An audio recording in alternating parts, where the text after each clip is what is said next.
Oh wait, yeah. Let me see my stuff now.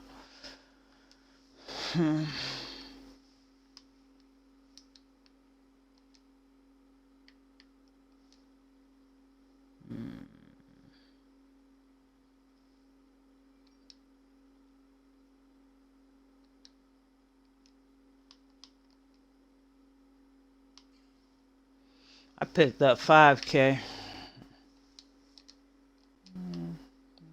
20.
I did do that.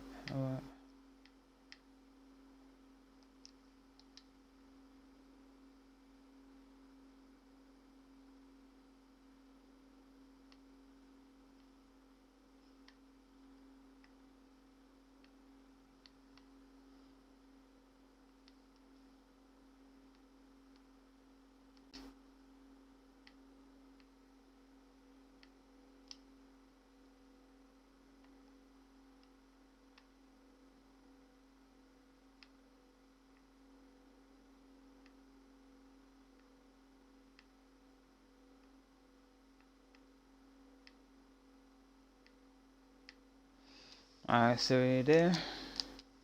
So what you doing, Kenny? Trying to play? Go in there again with a random?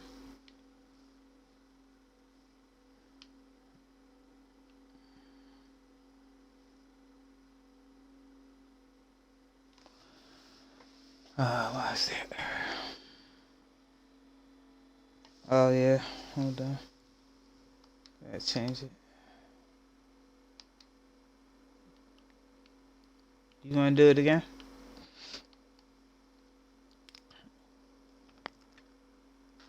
Oh, you did it? Oh. Wait, let me see. Oh yeah, we are.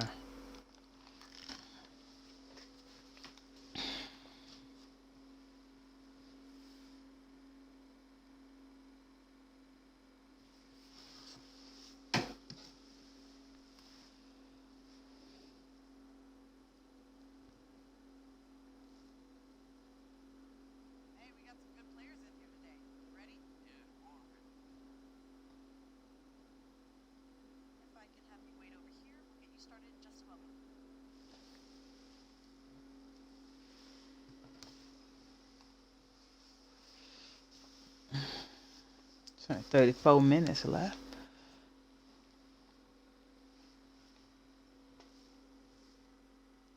And all of a sudden, after playing all this time, I forget that you don't. You're dropping threes, not alley oopies.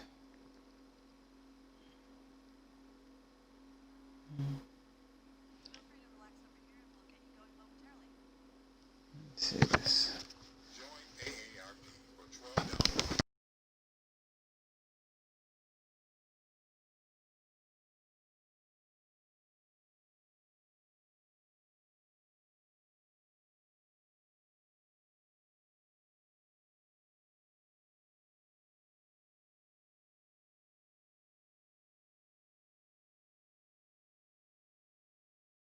Across the country now is rising. In fact, Donald Trump will be the first president in modern American history to leave office, God willing, to leave office with fewer jobs than he had when he started in office. Mm-hmm. Yeah. Folks, we can bring this economy back. I'm positive of it. I'm optimistic about it. We know how to go about doing an independent analysis on Wall Street. Moody's, a well-respected Wall Street firm, has done an in-depth analysis of every aspect of my plan, as well as his. You know what the conclusion was? This is Moody's now. That my plan will create 18.6 million jobs, 7 million more than his would, and $1 trillion more in economic growth than the president's plan. By investing in people. And that is how you level the single most effective attack there is Yeah. against Donald Trump. Why? Because Trump's entire candidacy, his entire presidency, is predicated on his ability to supposedly add jobs. The fact is that Donald Trump took office on the promise of creating 25 million new jobs. And now, as we head into the final days of his term, he's not only not created 25 million jobs, he hasn't created any jobs because he actually lost them as president. If Trump loses this election, it'll be the first time in modern American history a president left office having actually lost jobs, with 4 million of them vanishing during his time in office. I guess when the Republicans thought it would be a good idea to elect a businessman, they forgot to stipulate that it should be a good businessman. And Trump will, of course, diffuse responsibility. He'll point to the fact that the pandemic destroyed a record economy. But 2 points on that. One, it was his response to the pandemic that got us here. He doesn't get to not count it because it was bad. You don't get to tell your insurance company that you're a great driver except for the pedestrian that you hit and killed. The response to this pandemic is part of his presidency. The fact that he failed at containing it doesn't preclude him from counting it toward his numbers. It just means that he's a failure. And two, the economy wasn't a record economy even before the pandemic. In fact, it wasn't even as strong as Obama's economy. In the last 3 years of Obama's presidency, he added 2.7 million jobs on average. In the first 3 years of Trump's presidency, he added 2.2 million jobs on average. So not only was Trump never the jobs messiah that he promised to be, he literally couldn't even outpace the guy who was in office right before him. As for this idea that Trump oversaw some manufacturing renaissance in this country, that's not what we've seen. In fact, as of February, meaning before the pandemic hit, we lost 16,000 factory jobs in Ohio, Pennsylvania, Wisconsin, and Michigan in the past year alone, meaning Trump can't blame the pandemic. So I get that he wants to claim that manufacturing is back, but manufacturing has been on the decline for decades, and that trend wasn't reversed with Trump. In fact, it was only exacerbated given his response to this pandemic. Of course, that won't stop Trump from repeating this notion that he saved manufacturing, but just saying it isn't going to will it into reality. Donald Trump was never interested in saving jobs. He was just interested in marketing it as if he had. The fact is that Trump was never well positioned to create jobs. By lowering the corporate tax rate to 21%, he didn't spur hiring or pay raises. He spurred stock buybacks and executive salary increases. Companies' top execs came away with millions of dollars that they kept for themselves, while hiring remained lackluster and, once the pandemic hit, fell off completely. And economists warn that catering to the rich with this obsolete trickle-down economic strategy would only lead to greater income inequality, and that's exactly what happened. But Trump didn't care, because he's not in it to help anyone but himself and people exactly like him. The fact is that despite the branding here, Biden is leagues better positioned to create jobs than Trump was. Consider that because Joe doesn't deny the existence of climate change, he's ready to make the United States the world's leader in clean energy jobs. Already renewables is the fastest growing sector, but by pandering to fossil fuel companies who donate money to his re-election campaign, Trump has held the United States back and ceded those jobs to other countries like China. Joe Biden will reverse that trend and fix the disastrous and backwards-looking policies of Trump. Biden has also advocated for making the new markets tax credit permanent, which would draw billions of dollars in new capital to low-income communities and bring them into the economy instead of Trump's policies that only push them further away. He'll create a new cities revitalization fund, bringing $10 billion into distressed cities. He'll drive legislation providing $5 billion in funding to encourage small business startups in places outside of big cities. And he'll even expand the Rural Micro-Entrepreneur Assistance Program to help rural entrepreneurs. The point is that Biden's plan focuses on everyone, not just the ultra-wealthy, and not just as a reward for campaign donations. The difference here could not be more clear. Trump turned 75 straight months of growth from the Obama-Biden administration into a net 4 million job loss. His mismanagement as president has been an unmitigated failure, and the American people simply can't afford another 4 years. If you like this video, please check out my podcast, No Lie with Brian Tyler Cohen, where I take a deep dive into the week's most important stories and interview major players in politics, including Kamala Harris, Katie Porter, Adam Schiff, Nancy Pelosi, Eric Swalwell, Mary Trump, Al Franken, Cory Booker, and many, many more. Again, that's No Lie with Brian Tyler Cohen, available anywhere you listen to podcasts.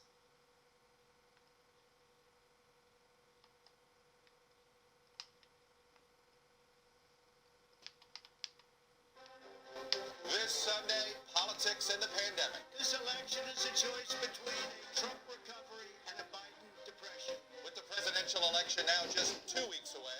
Everybody knows who Donald Trump is. Let's show who we are. And Joe Biden leading by double digits. President Trump searching for some way to turn things around. Is that ankle breaker? Women, will you please like me? No, that's not ankle breaker. I'm tripping. Ankle breaker's face. I saved your damn neighborhood, okay? Oh, Even no, as you tens didn't. of millions of people have already voted. Are we looking at a Biden landslide, or could there be another shocking election night?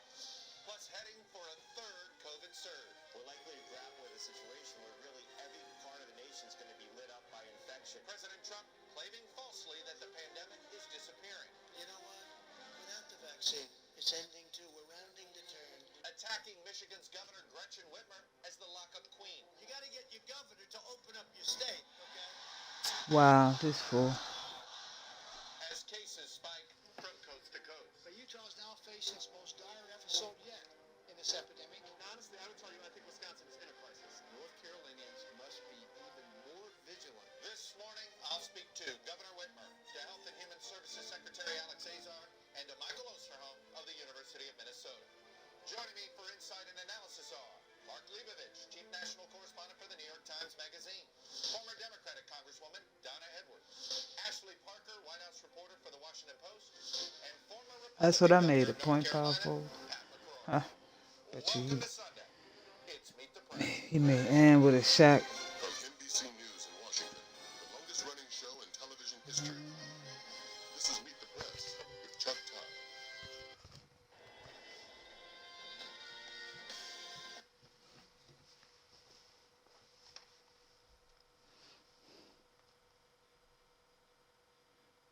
I don't know. He didn't come back. He's been gone for a minute. Ty's been gone for a minute.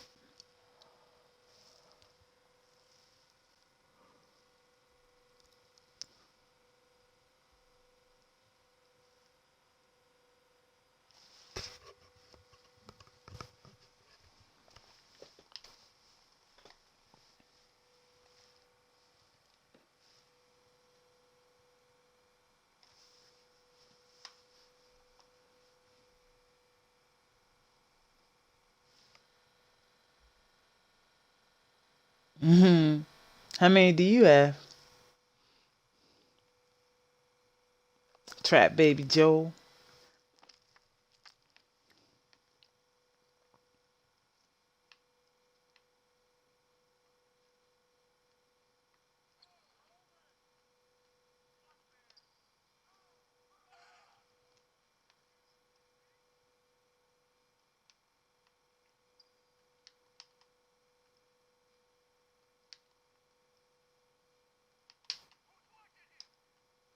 No. I'm trying to throw it over there. It's my fault. I was trying to throw that ball over. I'm an icon because 2K tripping.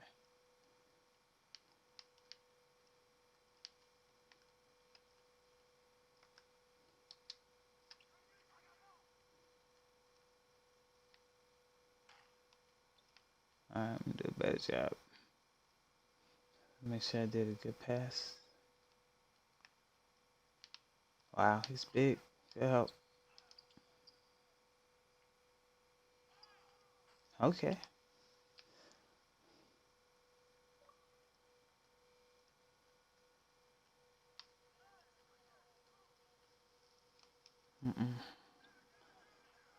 Okay. I couldn't. Yes, that'll be a something.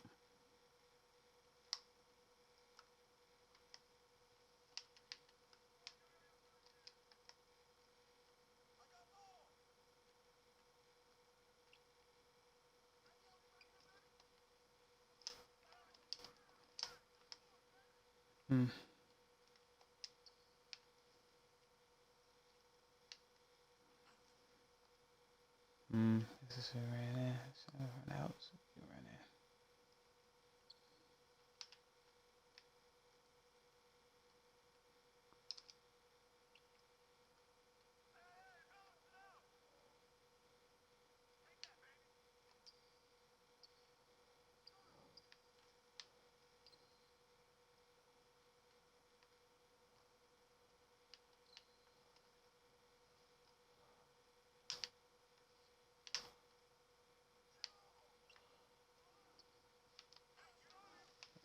Still going around in circles.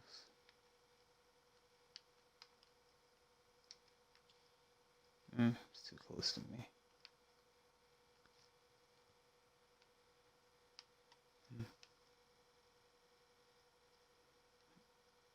Mm. Mm. What's that? Good day.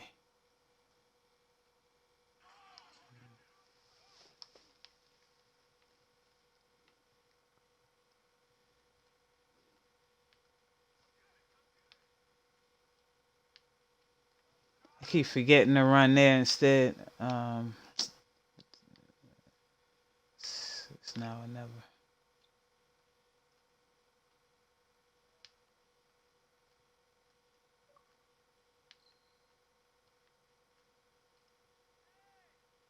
Okay. What's up, YTT?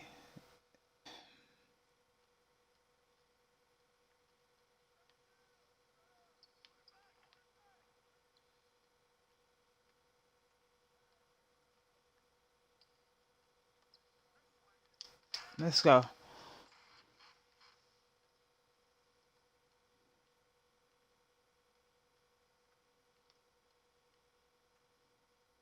Uh, what you get arrested for? Ah, shoot.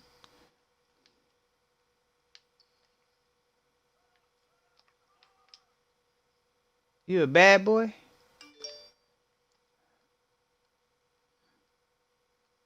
Speeding. What? How fast were you going? Oh my God. Slightly late?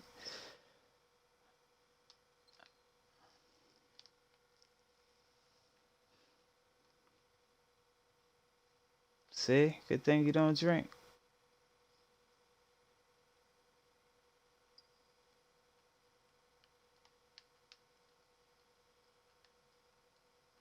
Oh, you crazy.